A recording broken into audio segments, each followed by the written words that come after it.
कहने लगे और मेरे 30,000 दिनार किधर है, 30,000 दिनार किधर। और बीबी समझदार आगे से ये नहीं कहती अच्छा 27 साल बाद आया और तुझे पैसों की फिक्र है, मेरी फिक्र ही नहीं, बच्चों की फिक्र ही नहीं। कहने लगी आप इस तरह करें, खाना खाएं, वुजू करें, मस्जिद नबी में जाके नमाज असर पढ़ के आए, आप नमाज अदा करके वापस आए, बताती हूँ 30,000 दिनार किधर है।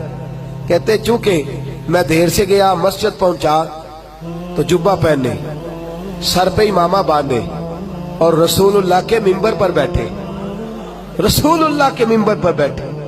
मैंने एक खूबसूरत नौजवान को देखा जो हदीसें बयान कर रहा है, और हसन बसरी से लेकर इमाम मालिक तक लोग गर्दनें झुकाए बैठे और हदीसों का दर्स सुन रहे। कहते मैंने देर से नमाज पढ़ी, मैं पहचान न पाया, मैंने कान में एक शख्स के कहा, मैंने कहा ये कौन है, इतनी छोटी उम्र में इतना आला, 27 साल का जवान और इस कदर खूबसूरत इसका अंदाज के मस्जिद नबी में दर्स हदीस।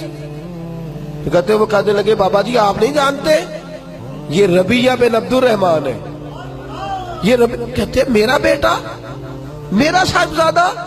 छलक पड़ी आंखें आंसुओं से, तड़प उठे, बेचैन हो गए, रो पड़े, रोते रोते वापस घर आए, आके कहने लगे उम्मे रबिया तूने तो कमाल कर दिया, तूने तो कमाल कर दिया, मैं 27 साल आया नहीं और तू अकेली औरत मेरे बेटे को इतना बड़ा बना दिया है कि वो रसूलुल्लाह सल्लल्लाहु अलैहि वसल्लम की मस्जिद में हदीस का दर्स बयान कर रहा है, क्या बात है तेरी।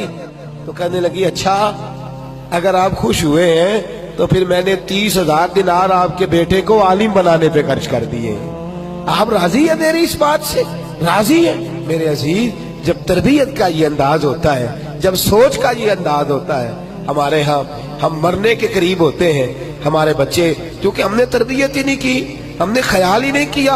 हमारे बच्चे देखिए ना, मेरे रसूल पाक सल्लल्लाहु अलैहि वसल्लम की सही मुस्लिम की हदीस है, फरमाया तू मर जाएगा और अगर तेरी औलाद नेक हुई तो कब्र में भी तेरे साथ जाएगी। हुजूर किस तरह फरमाया, वो पीछे जितने खैर के काम करेगी उन सब का अल्लाह तुझे कब्र में भी सवाब अता फरमाएगा।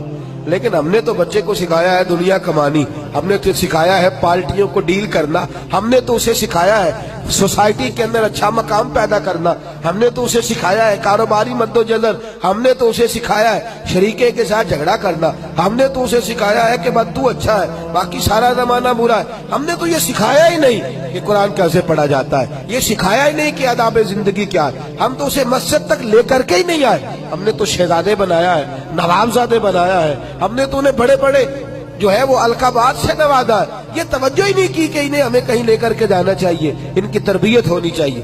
तरबियत औलाद के लिए, फिक्रमंदी औलाद के लिए सबसे जरूरी है इंसान के किरदार का सही होना। सबसे जरूरी क्या है भाई, आप बच्चे से कहें बेटे चल मस्जिद, चला जाएगा, कहेगा अब्बा जी आप क्यों नहीं जाते, आप भी तो बताए ना, आप आराम से लेटे हैं, मुझे कह रहे हैं मस्जिद चले।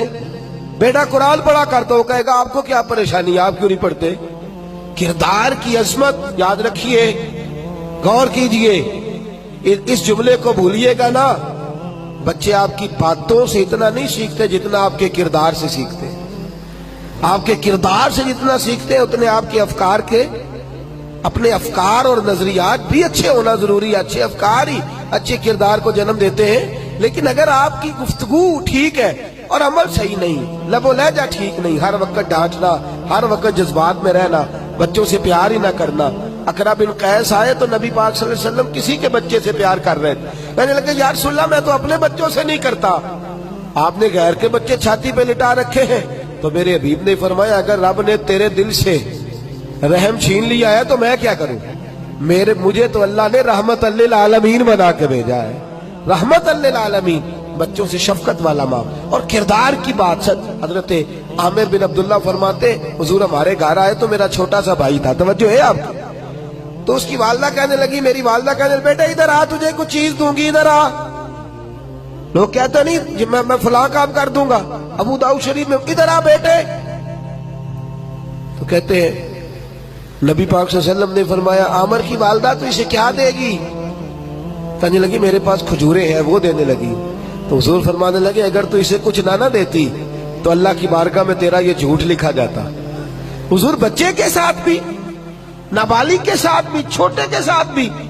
फरमाया अगर छोटे को पता चल जाए कि तू झूठ बोलती है और तेरा अंदाज ठीक नहीं है, माँ बाप का जो है वो किरदार कौल और फेल के अंदर तदाद है, तो फरमाया इस बेचारे की तो तरबियत बिगड़ जाएगी, इसका तो अंदाज बिगड़ जाए। फिक्र करें, सोचें आप घर के अंदर कैसा किरदार रखते हैं, आपका अंदाज क्या है, आपका तर्ज कलाम क्या है, आपका अंदाज तरबियत किस तरह का, आप घर के अंदर रहते हैं तो किस तरह रहते हैं, क्या तरीका होता है। अगर अब बच्चा देखता है ना कि अब्बा जी तो फिल्में देखते हैं, अब्बा जी तो फलां काम करते हैं, तो वो जरूर ताड़ता है, वो जरूर गौर करता है, वो कहता है मुझे मना किया जाता है, खुद इनकी तवज्जो किस तरफ रहती।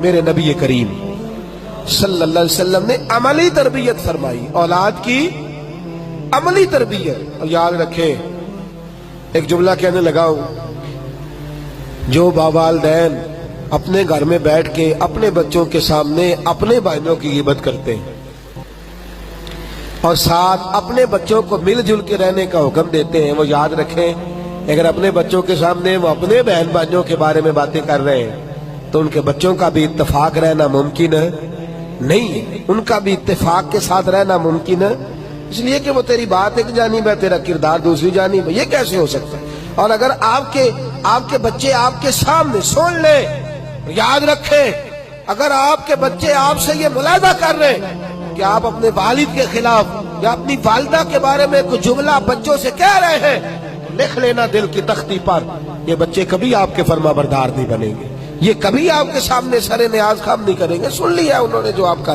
किरदार का मिसाली होना जरूरी। और कभी भी किसी बच्चे को इसलिए फौकियत न दे कि वो बच्चा है, और बेटी को कभी भी इसलिए पीछे न करें कि वो बेटी है। मेरे रसूल पाक सल्लल्लाहु अलैहि वसल्लम ने, इंशाल्लाह वो तो कल मैं जुमे में अर्ज करूंगा हजरत फातिमा के रदी अल्लाह तआला अन्हा के उन्वान पर, लेकिन एक बात सुन ले, मेरे महबूब ने फरमाया है, फरमाया जिस घर में बेटी हो और उसे अच्छा अदब सिखाया जाए और उसे फौकियत, उसे कम न समझा जाए बेटों से, फरमाया रब करीम उस बेटी की बरकत से माँ बाप को जन्नत अता फरमा देगा। इनके साथ, इन नरम कौंपलों के साथ मोहब्बत की जाए, इसे प्यार किया जाए, अच्छी तरबियत, अच्छा किरदार। और सबसे जरूरी बात, सबसे अहम पहलू, सबसे जरूरी बात मेरे अजीजों ये है कि बच्चे के सवाल, उसके नजरियात, उसकी सोच, वो क्या कहता है, वो क्या सोचता है, बिलखुसूस आपके बारे में उसका मामला। मैंने ऐसे बच्चे भी देखे हैं जो अपने वालिद को वली अल्लाह मानते हैं, अपने वालिद को, बोलिए अपने वालिदैन को वली अल्लाह मानते। हमारे हज़रत साहब किबला फरमाया करते, आप फरमाते कि जब तक तो हम घर में रहते थे तो वालिद साहब को देखते थे, उस वक्त तक वो वाले नजरियात नहीं थे। फरमाते हैं जब जरा घर से निकले ना और हमने जमाने का मकरूह चेहरा देखना शुरू किया, और हमने लोगों के बड़े बड़े अजीब अंदाज शुरू किए, और फरमाते हैं जरा थोड़ा सा हमने कंपैरिजन करना शुरू किया, तकाबुल करना शुरू किया, तो बात समझ में आई कि जिसे हम घर छोड़ के आए हैं वो तो अल्लाह का सच्चा वली है, जिसे घर छोड़ के आए हैं वो तो अल्लाह का सच्चा। आप यकीन करें, मैं दाती बात करता हूँ, मैं जब घर में होता था तो मैं कहता था मेरे वालिद साहब ये तो दुनिया के मामलात को जानते ही नहीं, ये तो बिल्कुल ही सादगी में वक्त गुजार गए, हमारी अम्मा अजीब है, हमारी वालदा अजीब है, बात ही नहीं करने देती, कहती है ना ना बाहर झूठा भिखारी आया तो उसे भी कुछ ना कुछ दे दो, ऐसा ना हो, बददुआ दे दो। हम कहते थे कैसी इनकी सादगी है, इन्हें ख्याल होना चाहिए, इन्हें आना चाहिए। इन्हें बाहर निकले, जमाना देखा, दुनिया से मुलाकात की, तो दिल में ख्याल आया वो देहाती लोग बड़े सच्चे थे, वो बड़े खरे थे, वो बड़े ठंडे थे, वो बड़े मीठे थे, उनके लफ्जों में सच्चाई थी, पढ़ते थोड़ा थे, डरते ज्यादा थे, पढ़ते थोड़ा थे, डरते ज्यादा थे, उनके लफ्जों के अंदर तलातुम थोड़ा था, किरदार में हुस्न ज्यादा था, किरदार के अंदर हुस्न ज्यादा था। वो दुनियादारी की लंबी चौड़ी साजिश करना नहीं जानते थे, लेकिन दुआ देना बड़ी अच्छे तरीके से जानते थे, मोहब्बत बांटना बड़े अच्छे तरीके। तो मेरे दोस्तों, बच्चे आप ये ना समझें कि उन्हें, हो सकता है कोई आपके बच्चों को आपके खिलाफ उभार रहा हो, लेकिन ये लंबा वक्त नहीं होता, थोड़ा होता है। जब बच्चे बाहर निकलते हैं, दुनिया को देखते हैं, तो खुद ब खुद वो देख लेते हैं आपका, अपने किरदार को बचा के रखें खिजा के मौसम से। बच्चों के साथ जो आपका अमली रवैया है, उस रवैये को दुरुस्त रखें, फिर देखें बच्चे किस तरह से जो है वो दीन की तरफ रागिब होते हैं, उनका अंदाज कैसे बदलता है। अपने बच्चों को किसी अच्छी जगह लेकर के जाएं, अच्छी सोच